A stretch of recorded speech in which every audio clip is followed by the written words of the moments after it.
thing that I've kind of adopted here is that I want to talk about long-standing IPs, nostalgic titles. It can't just be about EQOA anymore. It can't be about EverQuest anymore. And, well, sadly, it can't really be about SOCOM anymore because we don't know what the future is of either one of those. So I'm here to ask the question, what's going to happen to EverQuest? We know that SOCOM might be reinvented someday if Sony gets off their ass, but what is the future of EverQuest with Daybreak Games? Well, let's take a look at the track record for Daybreak Games. They're pretty new. They've been around for about a couple years now, and they've produced pretty much nothing. In terms of new IPs, nothing. They've got H1Z1 that they've been working on, and that seems to be their main focus, right? H1Z1, which started off as just kind of like a side project that John Smedley was working on. I remember going way back. He was like, yeah, we're working on the zombie game, and we're just, it didn't seem like it was the focus. EverQuest Next looked like it was the focus. And H1Z1 was just them kind of trying to cash in on this whole zombie survival craze. Well, you fast forward now, and that's their main focus, which is something that I wouldn't have guessed would have happened, okay?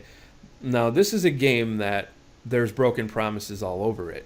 The fucking PvE side of things it seems like it's never been touched. There's things that people have asked for and they've wanted that have never been put into it.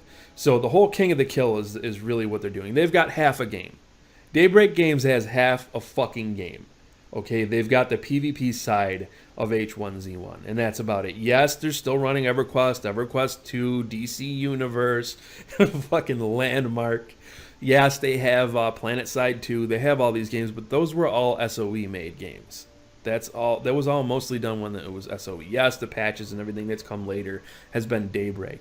But not even H1Z1 is a Daybreak original property. It's just something that, well, I mean, once they fucking got acquired by Columbus Nova, they just kept working on what they were already working on.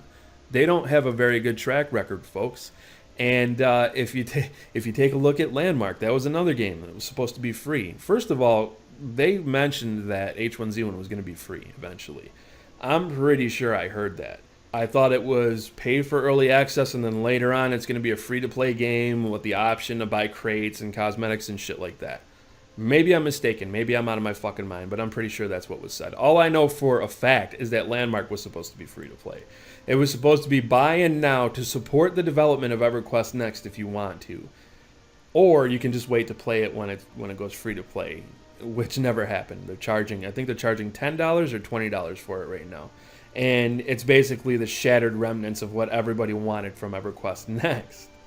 So, yeah, I mean, you look at that track record, I don't have a lot of faith in Daybreak Games, I'm sorry. And if you look at Sony Online Entertainment, while they have made some amazing IPs, some of my favorite of all time, they haven't really displayed a good track record of being able to maintain those IPs and keep people playing them. So what is the future of EverQuest? Well, what I think it is basically a whole lot of nothing. I think it's just going to fade away, and that's a damn shame. We're talking about a series that was the pioneer in 3D MMORPG gaming. It kicked everything off. And World of Warcraft would not exist without it. It might have come along on its own, but EverQuest, it started everything. The devs from World of Warcraft were huge EverQuest fans. They played it all the time. You can see it.